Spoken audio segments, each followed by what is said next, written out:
Oi, pessoal. O Câmara Aberta está começando e hoje repercute a discussão do Câmara Debate desta semana. Nós convidamos os professores Luciano Nascimento e José Artigas para discutir consciência política, ou a falta dela pela população.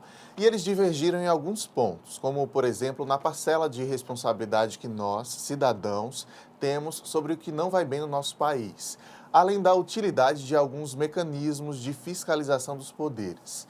Por isso, convidamos eles agora separadamente em edições do nosso Câmara Aberta para que cada um possa se aprofundar no raciocínio que defende. Hoje a entrevista é com o professor Luciano Nascimento. O Câmara Aberta está no ar.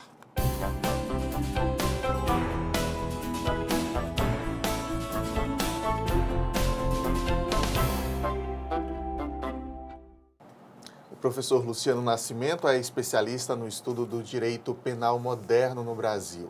Doutor em Ciências Jurídico-Criminais pela Universidade de Coimbra e pós-doutor em Sociologia do Direito pela Universidade do Salento.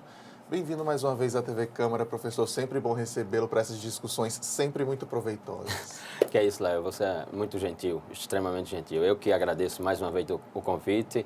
Espero deixar algum contributo para os seus telespectadores. Sem dúvida. Eu vou começar o programa já chamando um trechinho do Câmara Debate desta semana, onde os professores divergiram, para a gente começar essa discussão. Vamos ver. A Constituição ela traz uma prescrição normativa que é paradoxal, ou seja, o povo tem poder porque é privado do poder, porque o povo não tem como fiscalizar o exercício do poder a não ser de 4 em 4 anos. Ora, a corrupção... Eu discordo francamente pode discordar. Me dê um dado concreto de fiscalização pelo povo do exercício do poder, a não ser as eleições? Não, peraí. Nós temos aqui um governador da Paraíba que foi cassado por conta de um processo no Ministério Público... Cassado pelo povo? O Estado é a representação do povo. É isso que eu estou dizendo. São poderes que sobrepõem outros poderes, não o exercício popular. Mas a lei do Ficha Limpa, a principal lei de combate à corrupção nesse país, é uma lei proposta por emenda povo popular. E reformada no parlamento com o interesse do parlamento, não do povo. É só olhar os anais da discussão da lei complementar 135 e olhar o que foi colocado no projeto de iniciativa popular e como ele foi votado no parlamento. Por exemplo, inicialmente, a 135, a lei complementar, dizia uma condenação em primeira instância. Quando chegou no parlamento, disse, não, tem que ser uma condenação pelo colegiado. Não era a vontade popular pelo colegiado, mas sim pelo juiz monocrático sentenciante. Notem que o povo não fiscaliza e não tem como fiscalizar absolutamente nada na democracia representativa. Tá aí. Professor, vamos pegar essa deixa então. Vamos. O senhor estava explorando ali o raciocínio de que o povo não tem, de fato, mecanismos para administrar ou para ajudar essa sociedade a ser formada? Sem dúvida. Veja, particularmente penso que nós enfrentamos uma questão crucial no pensamento ocidental. A sociologia, ela construiu o modelo de sociedade a partir da era moderna. A questão, e para se discutir o tema dos seus programas, os 2 últimos programas, Consciência Política, a questão é que nós temos uma sociedade que ela não guarda nenhum parâmetro com nenhum outro modelo de sociedade. Ou seja, esta sociedade que aqui está, que está se formando, que nós ainda não sabemos nominá-la e, portanto, temos uma grande interrogação sobre ela, ela não reconhece limites, ela não aceita mais estruturas hierárquicas, ela é uma sociedade dos direitos e não dos deveres e das obrigações. Então, ela é um modelo que ainda precisa ser estudado, ou seja, não pode ser comparada com modelos anteriores de sociedade. Este é um ponto. No que se refere às instituições do Estado Democrático de Direito e a sua ligação com esta sociedade, me parece que há um hiato transparente, nítido, claro. Ou seja, há uma vontade popular e há uma vontade representada nas instituições do Estado. Essas vontades não se coadunam, ou seja, o representante e o representado não se avizinham, se alontanam, como dizem os italianos, ou seja, se distanciam, como falamos nós na língua portuguesa. E isto é um problema sério para resolvermos à luz de um modelo que nós temos chamado de democracia representativa. Ou seja, esse modelo corresponde a uma realidade que não mais existe. Isso me parece claríssimo. E as ciências não funciona. E o drama maior, Lael, é que as ciências sociais não apresentam uma estrutura para compreender, conceituar e definir que sociedade é esta e, portanto, reformular as instituições. Se eu não defino qual é esta sociedade, se eu não conceituo qual é esta sociedade, não há que se falar de reforma das instituições, ou seja, eu vou reformar as instituições para o quê? Essas instituições que serão reformadas terão qual função? Função à luz de uma sociedade que eu não sei qual é a sociedade? Então a reforma só reforma o irreformável sem reformar absolutamente nada. O senhor vai causando muitas reflexões na gente com sua explanação. Vamos lá tentar explorá-las. O representado, nós, eu, o senhor, o telespectador que nos assiste agora, ele tem uma parcela de culpa no que não vai bem. Temos. Temos. Eu não utilizaria a palavra culpa, né? Porque ela traduz um momento teológico de um outro modelo de sociedade, que era a sociedade medieval eclesiástica europeia. Eu utilizaria a palavra responsabilidade. Nós temos uma parcela de responsabilidade e ela não é pequena. Agora, ela não é crucial a ponto de comprometer o que nós não sabemos ainda nominar como modelo de sociedade. Temos responsabilidade? Temos. Temos responsabilidade quando nos afastamos dos poderes constituídos. Agora, nos afastamos dos poderes constituídos porque a maior parte da população não mais se sente representada por esses poderes. Ora, se não mais se sente representada por esses poderes, não é só a sociedade que tem que repensar a sua parcela de responsabilidade. Os poderes, principalmente, têm que fazer uma reflexão sobre qual é a estrutura que nós temos hoje. Nós, poder executivo, poder legislativo, poder judiciário, qual a função que nós temos que cumprir nesse modelo de sociedade? Como nós podemos nos avizinhar desta sociedade que nós não sabemos ainda qual é? Mas se afastar da discussão, se afastar do mundo da política, por estar desacreditado, e a gente encontrou nas ruas, produzindo material para o Câmara Debate, muita gente desacreditada. Mas adianta de alguma coisa se afastar dessa discussão? Penso eu particularmente que não. Se afastar da discussão não adianta. Agora, se afastar pode ser interpretado também como um meio de defesa dos cidadãos. Ou seja, dizer, sabe uma coisa, como não há mais perspectiva alguma, porque, sejamos honestos, deixemos de lado um pouco o discurso do devidamente correto ou nós não podemos produzir determinadas linguagens. Olha, imaginemos a seguinte hipótese. A maior parte da população não deposita mais nenhuma credibilidade, seja em qual for dos poderes da República. Ou seja, a população não confia no Executivo, no Legislativo e no Judiciário. Ou seja, se eu sou um membro de um desses poderes, eu deveria estar minimamente preocupado com esse olhar, com essa observação que esses cidadãos têm para com o poder o qual eu estou fazendo parte. O que nós enxergamos na sociedade brasileira e nesses poderes é que esses membros desses poderes não estão muito preocupados com esse olhar dos cidadãos. Ou seja, quando você coloca uma pesquisa daquela que você vai à rua e aquela pesquisa traduz uma descrença total nos poderes, então qual é a legitimidade desses poderes? Se aquele que legitima o poder não acredita mais no poder, se ele não mais acredita no poder, qual é a legitimidade desse poder? A meu viso, ao meu olhar, nenhuma legitimidade. Dentro dos mecanismos que já existem, um portal de transparência, para citar um, ou as TVs públicas que estão transmitindo as sessões e tal, já é uma fonte de informação que deveríamos estar dando atenção, na maioria das vezes não damos? Penso que sim. Essas fontes de informação, elas teriam ou podem ter um sentido se construir uma pedagogia no sentido de educacionar, né, o cidadão, porque, vejamos, a vida do cidadão comum, do cidadão ordinário neste país não é fácil, em outros países também, mas aqui particularmente. Ou seja, o operário que passa suas 8, 10 horas trabalhando, 1 hora e meia, 2 horas de transporte público para chegar em casa, chega exausto, cansado, ele quer um pouco de repouso, de descanso, para novamente no dia seguinte ter todas as energias para voltar para a sua luta individual ou em grupo ao qual ele pertence.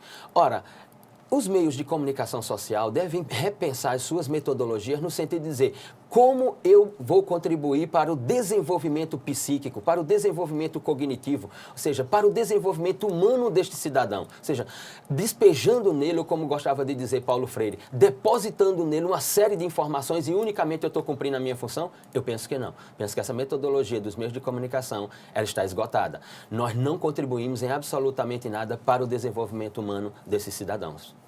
E como é que se reverte isso, professor? Essa, diria um americano, essa é a pergunta de $1 milhão. Essa é uma pergunta fantástica. Veja, como nós não conseguimos nominar as fenomenologias no momento presente, tem um teórico italiano que viveu durante muito tempo na Alemanha, chamado Rafael de Jorge, que ele diz o seguinte: é muito difícil enxergar o presente. E na maior parte das vezes, quando nós enxergamos o presente, ele não é mais presente, ele é passado, porque o presente é um instante. Ora, o momento que nós vivemos, ele é dramático por quê? Porque nós não conseguimos mais construir conceito nem definição. Então, nós não conseguimos mais interpretar o presente. Se não conseguimos interpretar o presente e temos um problema com a memória em relação ao passado, o futuro fica comprometido. Ora, então, se o futuro fica comprometido, o que será de todos nós? Ora, a sua pergunta, como resolver isto, eu penso que essa pergunta, a resposta a ela está em desenvolvimento. Ou seja, nós temos uma série de teóricos no mundo ocidental que vem repensando o mundo ocidental. Eu poderia citar diversos aqui, mas posso citar Jürgen Habermas, Zygmunt Bauman, que são autores que tentam interpretar esse momento tão particular do mundo ocidental, no qual o mundo ocidental tenta se reconstruir, se reinventar. Eu penso, para finalizar, com relação à sua pergunta, a resposta ainda está em produção. Não tem uma resposta definitiva. O senhor separa aí mundo ocidental do oriental. Por que é necessário fazer essa separação? Porque seja do ponto de vista cultural, seja do ponto de vista religioso, seja do ponto de vista político, seja do ponto de vista linguístico, da raiz linguística, eles representam um outro paradigma cognitivo, né? Nós representamos ou seja, a partir do cristianismo, e é o cristianismo que faz essa divisão entre mundo ocidental e mundo oriental, nós fomos condicionados a uma matriz de pensamento, a uma matriz cognitiva, ou seja, nós temos uma forma de pensar que é totalmente diferente da forma de pensar do homem oriental, eu digo o oriental asiático, por exemplo, ou o oriental árabe, interpretado como o mundo árabe. Deixa eu fazer uma pausa aqui rápida, professor. Logo depois do intervalo a gente continua essa discussão. Até já.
Você fica constrangido quando encontra uma pessoa com deficiência? Então, está na hora de mudar. Deficiência não é doença e essas dicas são para você. Ao conversar com o cadeirante, procure sentar-se. Assim, vocês mantêm a mesma linha do olhar. Para ajudá-lo a subir um degrau, segure a cadeira com firmeza e incline para trás, levantando as rodinhas da frente. Para descer, faça a manobra de marcha ré, sempre apoiando para evitar solavancos. Mas nunca movimente a cadeira sem antes pedir permissão ao cadeirante. E em nenhuma hipótese, nem por um segundo, estacione na vaga reservada a pessoas com deficiência ou ao lado de guias rebaixadas. Você gostaria que construíssem um muro na porta da sua garagem? Pois é, quando você estaciona em lugares reservados, está impedindo que o deficiente físico se locomova. Cidadania é saber conviver com as diferenças.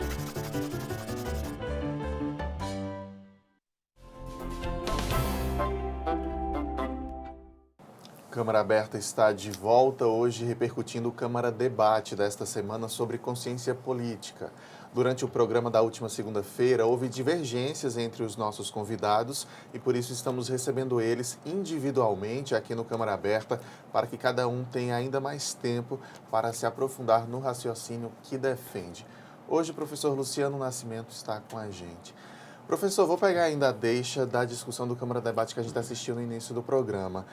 O professor Artigas citou aqui a Paraíba como exemplo de termos um governador cassado, né, retirado do poder. Mas aí o senhor questionou, não foi o povo que retirou ele do poder. A gente chegaria no modelo de sociedade que o povo tivesse esse nível de controle? E como seria isso?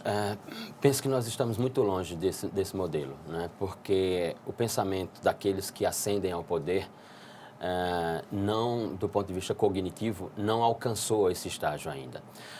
Vejamos, nós ainda fazemos um discurso linguístico complicado. Por exemplo, no Brasil, no mundo ocidental, em regra, na Europa ainda mais menos, mas aqui no Brasil ainda muito acentuado, o discurso de esquerda e direita. Ora, este discurso não tem mais sentido. Né?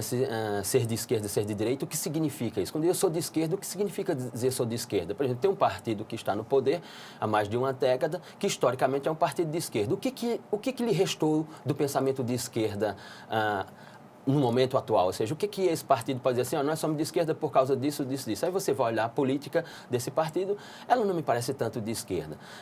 Essa ideia esquerda e direita nascida na Revolução Francesa, ela não tem mais sentido.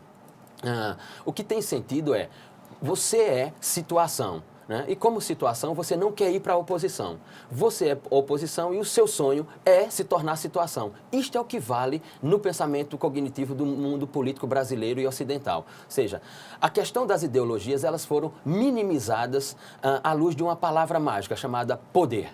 Ou seja, o que interessa é chegar ao poder e exercer o poder. Quando estiver no exercício do poder, o que construiu como memória, pouco importa, de esquerda ou de direita. O que importa é o exercício do poder. E, portanto, fica difícil chegar a um modelo de sociedade ao qual você se referiu, ou seja, em que o povo tenha o poder de diretamente realizar as reformas. Se alcançarmos esse estágio de civilidade, aí sim, estou de pleno acordo, seja com cientista político, seja com historiador, seja com jurista, seja com os políticos de fato, nós abriremos perspectivas para reconstruir o que nós chamamos de sociedade. Se a gente fosse tentar hoje fazer isso no nosso país, eu acho que viraria uma guerra o país. Penso que sim. Experiências, digamos assim, ideias como essa, que podem se traduzir num experimento, só seriam possíveis em pequenas populações. Ou seja, num país continental como o nosso e com uma população de 200 milhões de habitantes, isso é inviável. Inviável, mas não há dúvida de que é inviável. Se tivéssemos uma outra realidade, seria possível abrirmos essa perspectiva, mas penso que não. Cada um quer a sua parcela do bolo ali, né, professor, da coisa que já está montada e não quer abrir mão desse bolo, claro. né? Porque, veja, esse campo das reformas, não, vamos reformar aquilo no parlamento, vamos reformar... ontem mesmo eu escutava uma entrevista na rádio Campina FM do presidente estadual do Partido dos Trabalhadores aqui, Charliton. E ele simplesmente deslegitimando todas as reformas feitas no parlamento, dizendo que está sendo um desastre. Ora, como é que eu vou reformar a política brasileira se os políticos são os mesmos há décadas? E eles pensam da mesma forma como pensavam nos anos 60, nos anos 70, nos anos 80. Então, que reforma é esta? Não há reforma. Outra discussão também que o senhor levantou no Câmara Debate, esse programa está todo disponível já no nosso canal no YouTube e na nossa fanpage, foi em relação a que informação é essa que está chegando para a população, né? A informação está sendo moldada, alienada, de que maneira? Por que é importante a gente estar atento a isso? Veja, o seu programa é numa TV pública, né? Vocês têm uma metodologia inequívoca, ou seja, tem um modelo de jornalismo, né? Um modelo de televisão. No mundo privado da comunicação social não é a mesma metodologia, ou seja, nós temos um problema sério nos meios de comunicação privado no Brasil.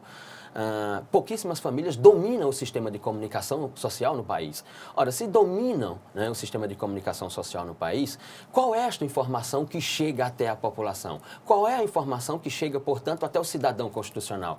Ora, é razoável expressar que tenhamos determinadas dúvidas sobre essa informação. Outra coisa é esta palavra informação. Informação não traduz conhecimento, em momento algum. Ou seja, eu posso informar uma pessoa e essa informação ela pode ter uma função específica, menos a de produzir conhecimento. Lhe dou um exemplo. Eu posso através de um instrumento como este aqui, produzir informação como em nenhum outro momento dos outros modelos de civilidade ou dos outros modelos de sociedade. Mas isso não quer dizer que aquela pessoa que está recebendo toda essa informação, ela esteja produzindo conhecimento. Não garante absolutamente nada. Ou seja, conhecimento é algo muito diferente de informação e de comunicação. Explorando essa questão das linhas editoriais, professor, a gente sabe, né, que até para dar nome aos bois, TV Globo tem um interesse, a Veja tem um interesse, a Folha de São Paulo tem um interesse, cada um produz a informação com seus próprios interesses. Perfeito.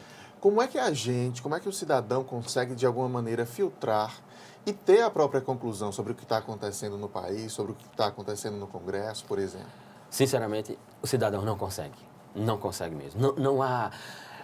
ele não tem uma ferramenta, ele não tem um instrumento e ele não foi pedagogicamente treinado para fazer determinadas interpretações. Eu não estou aqui dizendo que ele não tem capacidade para isso. Não é isto que eu estou afirmando. Capacidade cognitiva ele tem. Agora, a capacidade cognitiva ela precisa ser treinada, ela precisa ser alimentada. Se ela não for, ela fica estacionada, fica paralisada.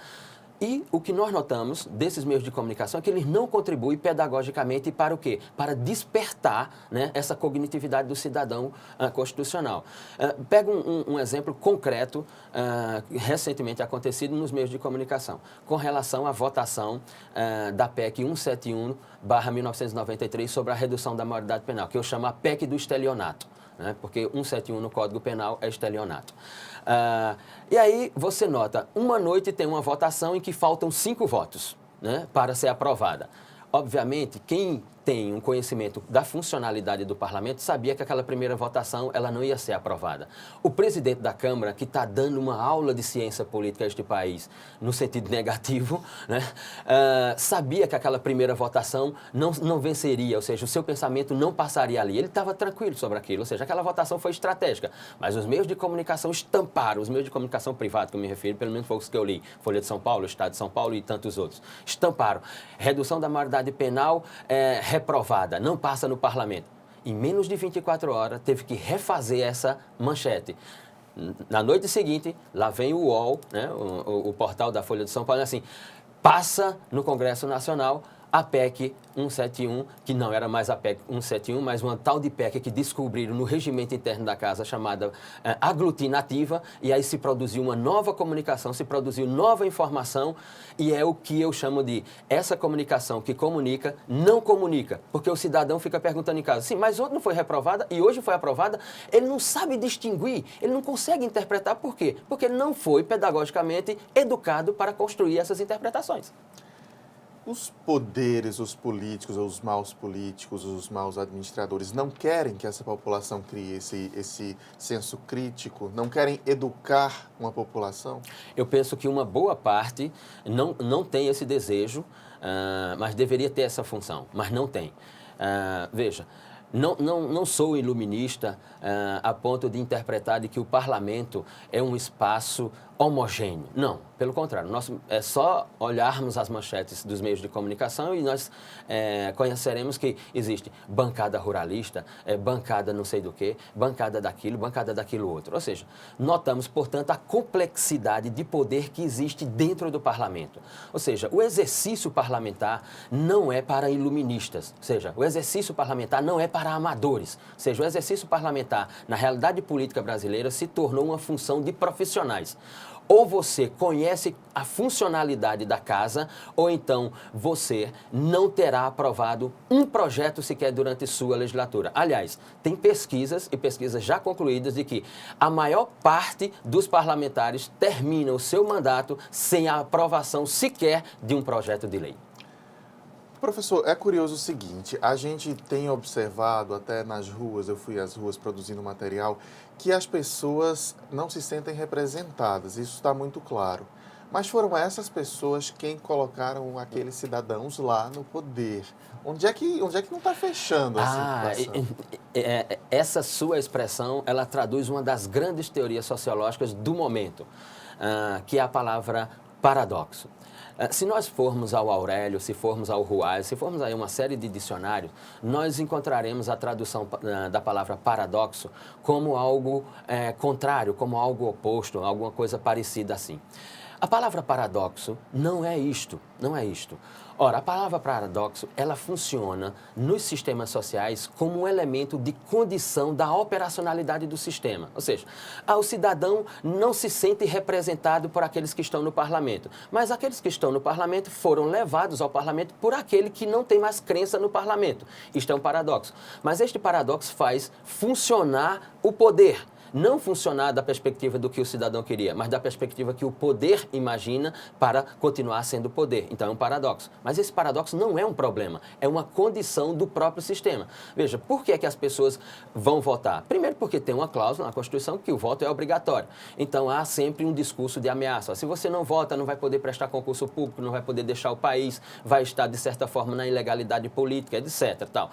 Isso causa um temor no cidadão. Ele vai votar ou ele justifica em alguns casos. Ora, mas de alguma forma essas pessoas chegam ao parlamento e chegam à luz da legalidade. Qual é a legalidade? O sufrágio popular. Mas ir à urna não quer dizer que vá com consciência política, ou seja, com essa palavra que nós ainda também, no momento atual, não sabemos mais o que é. O que é consciência e o que é consciência política numa sociedade que nós não sabemos qual é a sociedade.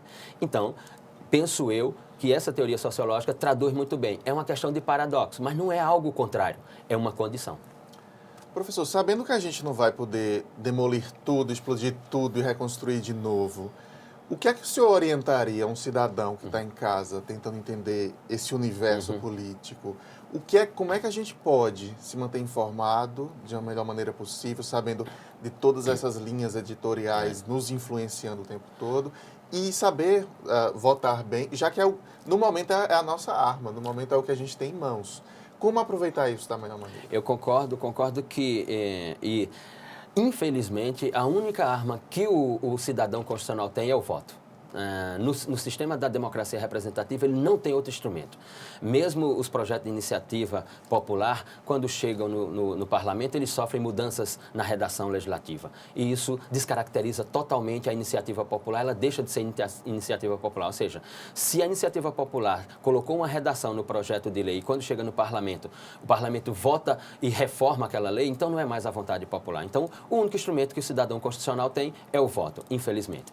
Ora, como conseguir sair dessa grande armadilha que se tornou, né, essa sociedade que alguns ainda chamam de sociedade contemporânea à luz da informação ou da comunicação? Ora, eu penso que uma alternativa seria todos buscarem frequentar cursos que, veja, o acesso à universidade hoje, ele é menos dramático do que 10 ou 20 ou 30 anos atrás. Ou seja, ascender à universidade hoje, nós temos, por exemplo, cursos chamados de EAD, ou seja, cursos à distância em que se pode frequentar. Mas todas essas ferramentas vão direcionadas a um momento crucial do cidadão constitucional, como eu me referi no início do meu discurso. Ou seja, ele chega cansado, exausto em casa depois de 8 horas, 10 horas de trabalho, 1, 2 horas de transporte público. Ora, para ficar na frente de um computador, para assistir a aula ou videoconferência, não me parece que ele tem essa disposição. Então, nós temos um sério problema para sairmos dessa armadilha. Muita coisa a ser feita ainda. Acho que as discussões são sempre positivas, por isso a gente continua sempre elas aqui na TV Câmara. Muito obrigado pela presença mais uma vez. Eu que agradeço, Léo. Muito obrigado mesmo. O Câmara Aberta de hoje termina agora. Eu lembro a você que pela nossa fanpage, facebook.com/TV Câmara JP, é possível rever este e todos os nossos programas. O nosso canal no YouTube também é TV Câmara JP. Muito obrigado pela companhia. A gente se vê na próxima edição. Tchau.